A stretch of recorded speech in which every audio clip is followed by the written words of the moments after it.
Guys, nagluto ko karon og lugaw. So ang ginawa ko niluto ko muna yung rice. Tapos bago ko ilagay yung chicken. Para dili ma-overcook yung chicken.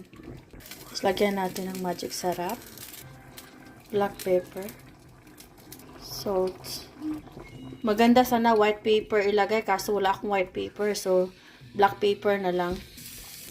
Tapos lagyan natin ng madaming green onions. Sarap nito. Malamig kasi ngayon dito sa UK. Maulan kasi kaya isipan namin magluto ng lugaw.